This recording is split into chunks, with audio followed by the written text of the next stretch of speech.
Bonjour à toutes et à tous, aujourd'hui nouvelle vidéo sur une loi de l'univers que j'affectionne tout particulièrement.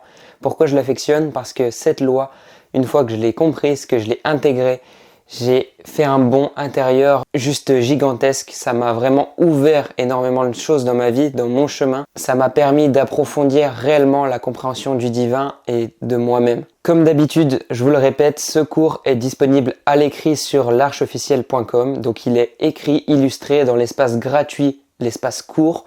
Vous le retrouverez sous le nom de loi de causalité dans le chapitre sur les lois de l'univers.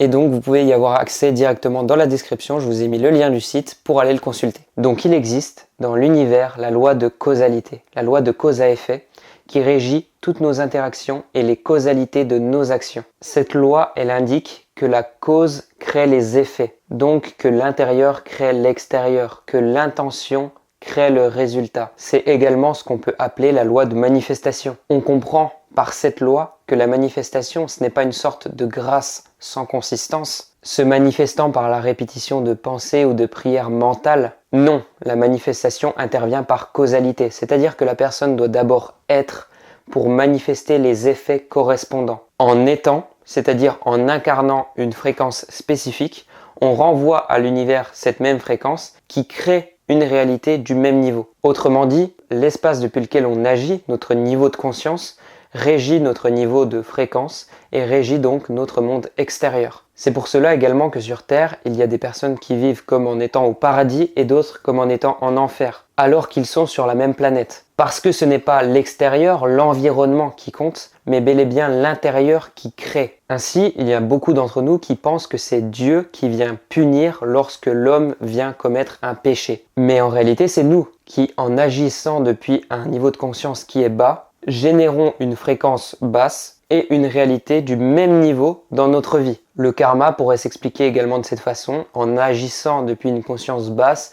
on crée une fréquence basse qui nous revient par miroir. Alors, que faire? Eh bien en fait, ici vous avez la clé à toutes les serrures. En agissant depuis un espace d'amour constant, vous créez une vie d'amour constant. Et chaque part d'errance intérieure qui vous dissuade d'écouter cette flamme intérieure, cette flamme d'amour, est comme une scorie qui vient s'installer dans votre fréquence et générer des épines dans votre vie. Moins vous vous écoutez, plus vous vous perdez, plus vous manifestez une réalité du même niveau. Ça marche également avec les désirs. Tout ce dont l'âme n'est pas rassasiée, tout ce qu'elle désire encore, l'argent, le sexe, le pouvoir, les sucreries, la gourmandise, tout ça, elle en sera repue jusqu'à l'écœurement. D'ailleurs, dans ce que je vais vous dire là, je vais m'appuyer sur une phrase de Daniel Meroy dans les 108 paroles du Christ. Ainsi, ne jugeons pas les personnes qui passent par des excès, parce que nous-mêmes nous sommes déjà passés ou nous passons par des excès, pour comprendre que la voie sacrée du principe vivant n'est pas là. Moi, j'aime bien me dire que justement Dieu, notre Père, dirait « Mon enfant, je sais que c'est dur, je sais que la vie peut parfois être étrange et singulière, mais sache qu'à tes côtés, je serai toujours là, à te tendre la main. Et chaque fois où tu t'es perdu, je ne t'en ai voulu à aucun moment. Dieu n'a pas besoin de punir, ses enfants le font déjà eux-mêmes bien assez. » C'est ce que disait un grand sage du nom de Paramahansa Yogananda. Donc, comment changer le monde? Tout provient de l'intérieur, donc de notre intention. Ainsi, de par notre intérieur, nous créons directement la réalité, donc le monde. Je vais vous donner quelques exemples de schémas, de modes d'action dans lesquels moi-même je me suis déjà perdu ou dans lesquels je vois des personnes autour de moi qui se perdent. Exemple numéro 1, on a des personnes qui vont aller lutter pour le climat de la planète. Mais entendez bien, ils luttent. Ça veut dire que c'est depuis un espace intérieur de révolte, de colère. Donc comment seront les résultats extérieurs? Si ce n'est au même niveau, en créant d'autres réactions enflammées de lutte et de colère. En résultat, on peut avoir par exemple des grosses entreprises qui vont encore plus lutter également contre ces révolutionnaires, agir depuis ce même niveau et donc déverser tous leurs déchets dans la nature. Beaucoup de personnes sont engagées extérieurement pour des causes nobles, mais oublient leur intérieur et ainsi créent l'inverse du résultat qui est souhaité. Retenez bien, c'est uniquement une question d'intention. Exemple 2, je juge quelqu'un pour ses actes. En jugeant, j'incarne moi-même une fréquence de séparation, car je considère que cette personne n'est pas assez bien selon ma norme. Il y a une forme de supériorité dans le jugement. Ainsi, celui qui juge se croit au-delà. Il se positionne en tant que savant. Or, celui qui se fait grand sera un jour voué à redevenir petit parce qu'il va tomber de son échafaudage qui n'est que illusoire. Et celui qui juge projette directement sur l'autre une réalité du même niveau. Il ne l'aide pas à évoluer. Par exemple, toi, tu fais mal les choses. Donc on renvoie, c'est comme si on faisait une prière pour que cette personne fasse mal les choses. Donc que va faire la personne qui fait apparemment mal les choses selon ma norme toujours?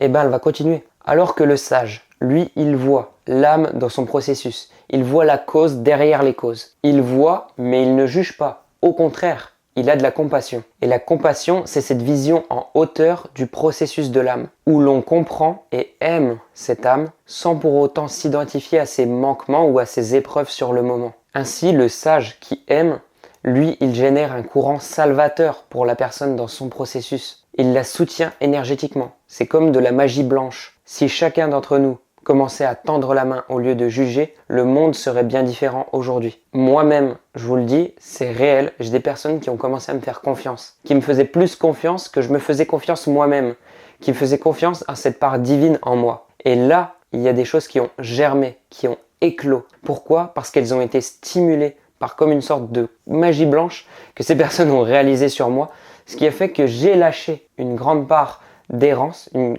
grande part de schémas qui m'emprisonnaient et que je me suis ouvert au contraire à une part bien plus grande de la volonté divine. Intérieurement, j'ai fait plus de place au divin. Ainsi, celui qui condamne se condamne lui-même et reste au niveau stérile des illusions de la matière, en ne voyant pas la cause et la nécessité de certains passages dans le processus de l'âme. Par la vision élargie, lui le sage, il peut aimer et renforcer ceux qui peinent. Exemple numéro 3, je vais vous donner l'exemple de deux de mes proches qui ont déménagé il n'y a pas longtemps. Ils avaient une super relation avec leur propriétaire, ils les avaient invités à manger, ils avaient proposé des très bons arrangements à l'amiable lorsque le propriétaire avait abîmé leur voiture. Ils avaient racheté une table pour la maison alors qu'ils n'avaient pas à le faire, etc. Ils étaient également très amis avec le fils de la propriétaire. Au moment où, du coup, mes proches allaient déménager, il fallait faire l'état des lieux. Et là, la propriétaire, elle a repoussé la date de l'état des lieux. Si bien que, du coup, mes proches qui avaient loué un camion pour déménager, ils se retrouvaient obligés de déménager, du coup, de prendre tous les meubles et de les amener à leur nouvelle maison parce que le camion, on peut pas le garder non plus indéfiniment, c'est des locations. Mais elle, la propriétaire, elle a repoussé la date de l'état des lieux. Elle a manigancé pour qu'elle se retrouve seule pour faire l'état des lieux. Et vu que c'est des amis, mes proches, ils se sont doutés de rien. Mes proches, ils avaient laissé la maison nickel, même encore mieux qu'avant. Ils ont laissé des décos, des meubles, etc. Et pourtant, la propriétaire a trouvé une petite rayure sur le volet à l'extérieur, qui n'est pas du tout endommagée, qui ne perturbe pas du tout le fonctionnement du volet, qui est juste purement esthétique et qui est visible uniquement depuis l'extérieur. Et là, elle leur demande une bonne partie de la caution, alors qu'elle était déjà d'un certain montant. Donc mes proches, ils ont commencé à s'énerver parce que la situation, elle est injuste. Ils se sont révoltés et rien de plus normal, me diriez-vous. Mais là, on va aller plus loin. On va voir la vision des grands maîtres. Comment est-ce que eux, ils réagiraient dans une situation comme celle-là? Est-ce qu'ils lutteraient contre la propriétaire? Est-ce qu'ils rentreraient dans une guerre pour l'argent? Si on regarde du point de vue de la causalité, on commence déjà à douter que des sages agiraient de cette façon-là. Jésus, il disait « Laissez à César ce qui est à César ». C'est-à-dire laisser la matière au monde de la matière. Laisser l'argent à César qui était le roi de la matière à l'époque. Ainsi, on peut considérer la situation autrement. Par loi de causalité, celui qui vole, celui qui arnaque, s'arnaque lui-même, se vole lui-même. Il s'empoisonne lui-même de son non-amour. En rentrant dans le jeu de malice de ce personnage, en y réagissant, on rentre dans le même niveau de fréquence. Et on se perturbe l'esprit. Ainsi, celui qui est détaché du monde de la matière sait. Il sait que celui qui arnaque peut arnaquer. Mais il sait aussi que Dieu est une intelligence qui est juste et aimante. Il sait que dans quelques mois, par causalité, la propriétaire recevra son lot de répercussions par le feu divin. Il sait aussi que l'argent qui lui a été volé n'est pas à lui, et que s'il doit en disposer pour accomplir la volonté divine, il lui reviendra d'une manière ou d'une autre. Ainsi, il est totalement détaché de la situation et est en paix malgré les conditions extérieures. En réalité, on peut voir l'avancement spirituel d'un être dans sa propension à rester dans son centre divin malgré les circonstances extérieures. Et ne pas rentrer dans la colère, dans la justice personnelle, fait partie de cet avancement. Qui veut rendre justice lui-même, avec sa petite tête et sa vision étroite et limitée? Qui, au contraire, laisse Dieu réaliser la justice lui-même et ainsi apporter sa justesse infiniment précise et aimante? Et vous, face à cette situation, interrogez-vous, comment auriez-vous réagi? Dans la Bible également, il est dit « Donnez et il vous sera donné ». Cela ne veut pas dire « Donnez et vous recevrez », car donner avec l'intention la plus infime de recevoir, ce n'est plus totalement donner. Ainsi, donnez et il vous sera donné, car l'espace intérieur pur du don crée une réalité qui est semblable. Et c'est comme ça que moi j'ai lâché d'ailleurs ce domaine entrepreneurial de l'argent, etc. et que j'ai commencé à seulement donner, faire ce que j'aime et donner, et de rien me soucier du reste. Parce que si j'écoute cette flamme intérieure, si j'écoute ce centre divin et que je donne sincèrement, comment est-ce que je peux m'en faire sur l'extérieur? Comment est-ce que je peux douter que Dieu ne subviendra pas à tout ce dont j'ai besoin pour continuer à exprimer sa volonté? De la même manière, on a aussi la phrase « Aide-toi et le ciel t'aidera ». Cela veut dire qu'en s'apportant de l'amour, en incarnant la volonté d'apprendre et d'évoluer, en arrêtant d'agir depuis certains espaces égoïstes, nous nous aidons nous-mêmes et nous créons une réalité du même niveau. Donc l'univers nous aide. Mais en réalité, c'est notre choix. C'est nous qui avons le choix de faire tourner la roue du côté des cercles vicieux ou tourner la roue du côté des cercles vertueux. Et nous sommes un. Ainsi, la loi de causalité, elle s'applique très bien dans notre monde en tant que justice divine. Chaque personne qui vole un autre se vole lui-même. Nous sommes un. Chaque personne qui bat un autre se bat lui-même. Chaque personne haineuse d'une autre s'empoisonne elle-même.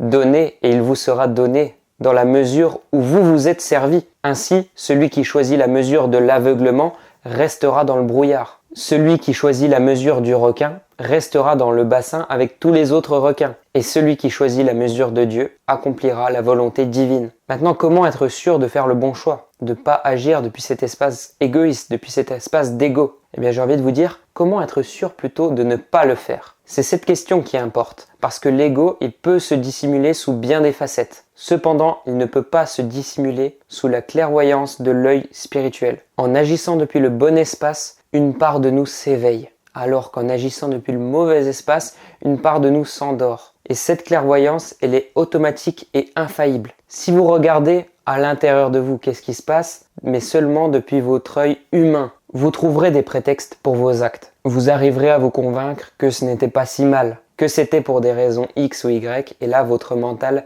se justifie. Néanmoins, qui se rassure? Qui se justifie?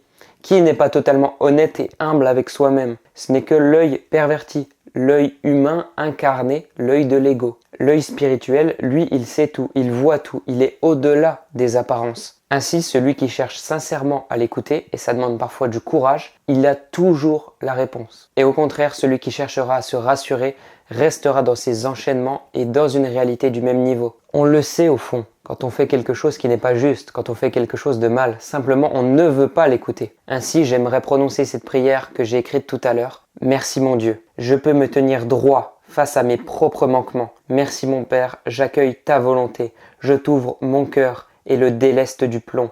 J'ouvre mes ailes et te rejoins. Dans l'amour et dans la joie, nous œuvrons, ici sur terre comme au ciel. Amen. Et pour terminer, j'aimerais également vous donner cette magnifique citation de Albert Einstein. Tout est énergie et c'est là tout ce qu'il y a à comprendre dans la vie. Aligne-toi à la fréquence de la réalité que tu souhaites et cette réalité se manifestera. Il ne peut en être autrement. Ce n'est pas de la philosophie, c'est de la physique. Vous retrouverez également cette prière et cette belle citation dans le cours à l'écrit. Merci à tous pour votre écoute, j'espère vous avoir aidé. Merci pour votre rayonnement. Si vous voulez poser une question en commentaire, allez-y, j'y répondrai avec grand plaisir. Je vous fais des bisous, à très bientôt. Ciao ciao.